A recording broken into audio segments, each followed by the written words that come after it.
Hey y'all, this is Josh from Not Another 2001 Movie Podcast. We're dropping our first episode, our first real episode, that is, in the feed next week. But I wanted to give early subscribers something, just a little extra before we get started with the big, the big first episode, which is in all likelihood might end up being the longest episode of the show. So I hope you keep that in mind when you're listening next week, that might be a bit of an aberration in terms of the length of it, because I think it's, if I remember correctly, it clocks in at about 2.5 hours. So don't let that scare you. I promise not every show will be that long. Before we recorded our first episode, and the we here that I'm talking about is myself, my co-host Allison and Slate. They're two friends of mine. We'll get into a little bit of our histories in the first episode. But the idea was something, to explore movies from 2001 was something that I put, it was something I was noodling on for a few months, and kind of landed in a spot where I thought this was a good method to approach it in. So as we were laying out the idea for the podcast, I wrote up a document that kind of just to put us in the headspace of, why are we doing this? What are our goals? What is, why is this such an important year? Worth dedicating a whole show to in terms of podcast coverage. So I wanted to let you guys have a little window into why that is, a little bit of that document. So what I'm going to do here is I'm going to sit and read from that document here in a minute. If you don't want to listen to me read to you, I understand completely. I'm somebody who personally doesn't really love being read to. It's weird. I love podcasts. I could sit and listen to people talk for untold amounts of hours in a podcast conversation, but the minute if you were just started to read to me for longer than a few minutes, I might start falling asleep. So I get it completely. If you'd rather skip that and just wait for next week's episode, I totally understand. Otherwise, here we go. Contrary to what the New York Times list of the 100 best films released so far this century would lead you to believe, the 21st century did not start with the year 2000. It began in 2001.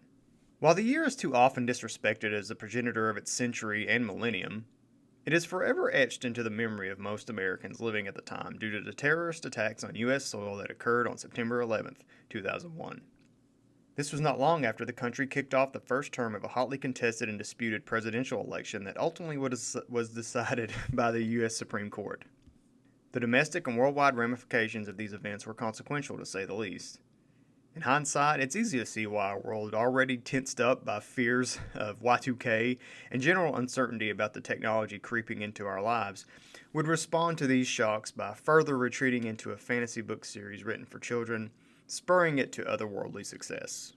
In 2001, the internet was still a nascent technology for many, and the first many widely available forms of what we today know as social media wouldn't launch for several years still. Web forums dedicated to hyper-niche topics of interest were as close as we got to Facebook at the time. I personally was a big fan of cartoon message boards and a Power Rangers message board called Ranger Board. And you had to proactively decide to visit those sites and any other website rather than have them delivered to you by way of an angry tweet, a ChatGPT citation. Any kind of algorithmic feed just didn't exist in 2001. Most people still access the internet by way of terrestrial landline telephones. I know that was something that I had to deal with until I didn't have high-speed internet myself until I was in college. Welcome.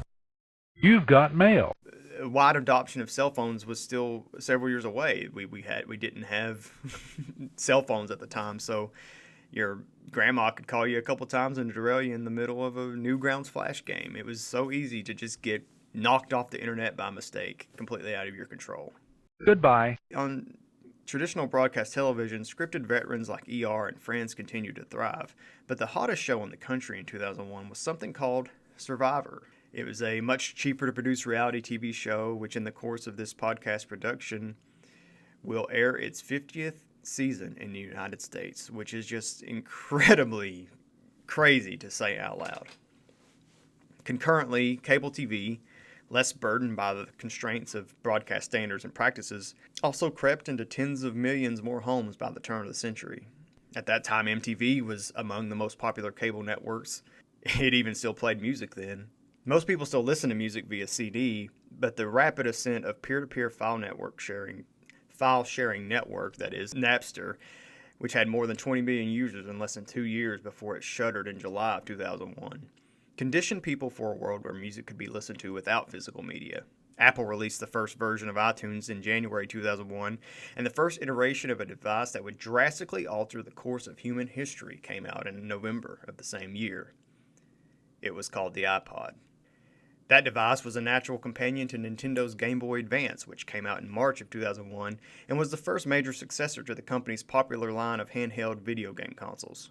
While its home console released later in the year, the GameCube spawned multiple titles that aged favorably in the ensuing decades, not the least of which was Super Smash Bros. Melee, which came out ahead of the 2001 holiday season and remains arguably the most popular game in that franchise, and that console never would come close to halting the momentum of Sony's PlayStation 2, which came out a year earlier.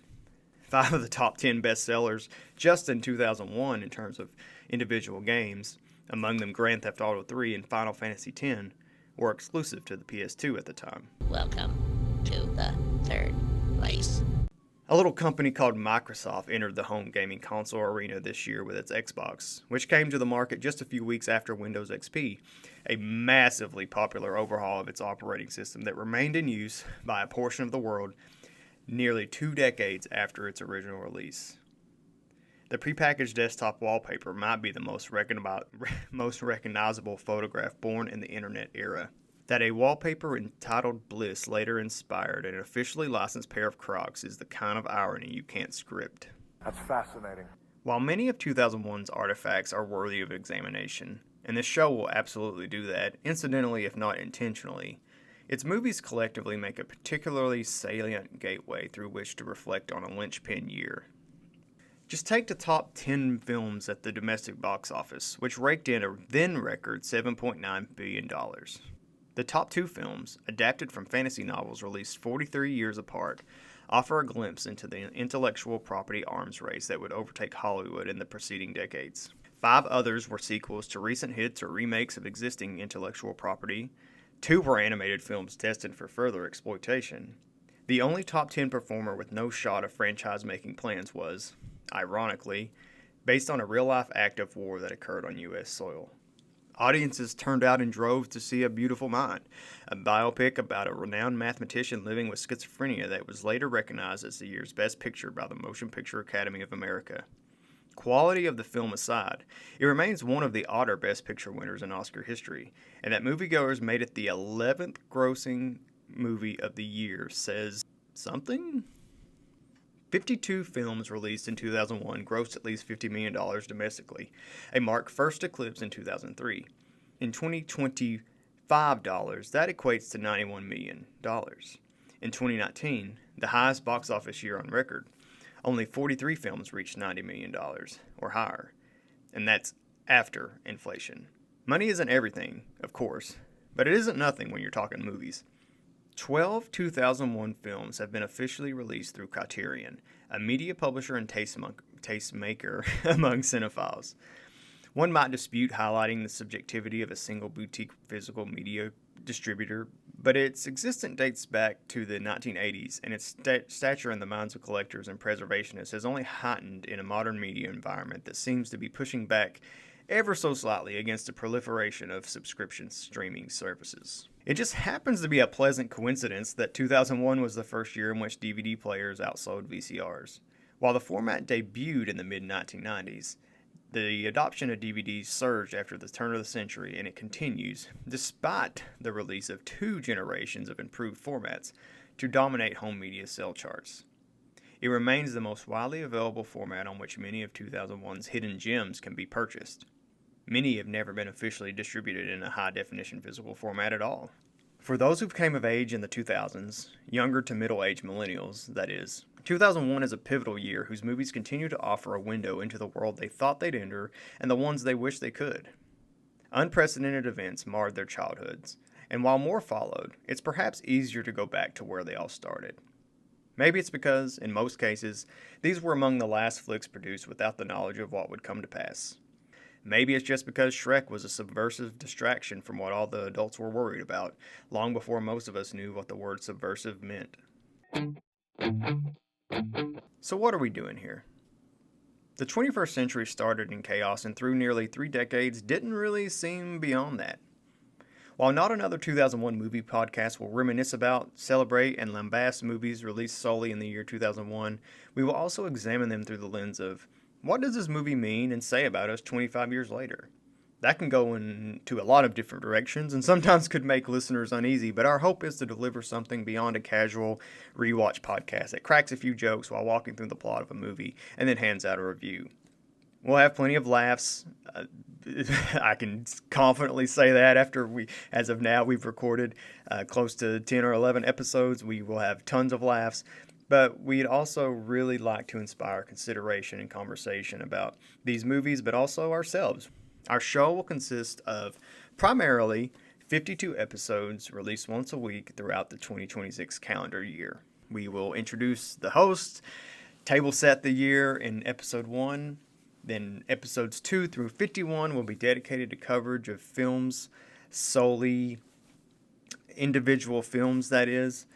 And then our final episode will be a reflection on 2001, the film slate, the year as a whole, etc., etc., etc. In between all of that, we will have bonus episodes that cover additional movies and things of interest to us. So that's about it. That's what the podcast will be.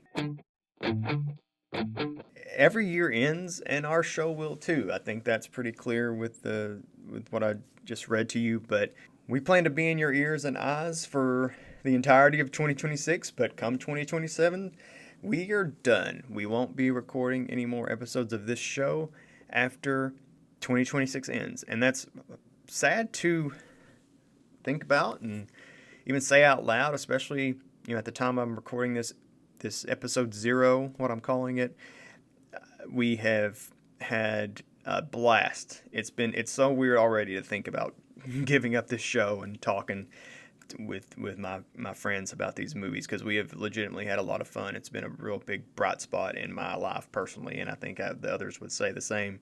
But everything ends, and every year ends, so we want to be cognizant of that and not overstay our welcome.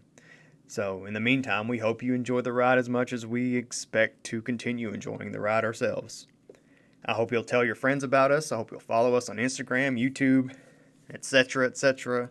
Subscribe in whatever app you're happen to be listening to us in today.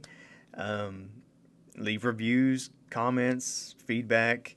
I'm pretty easily accessible via Blue Sky. Is probably the easiest place to reach me, I guess. If you'd like to hit me up, joshuamoore.com is my handle there. If you'd like to comment and leave feedback there.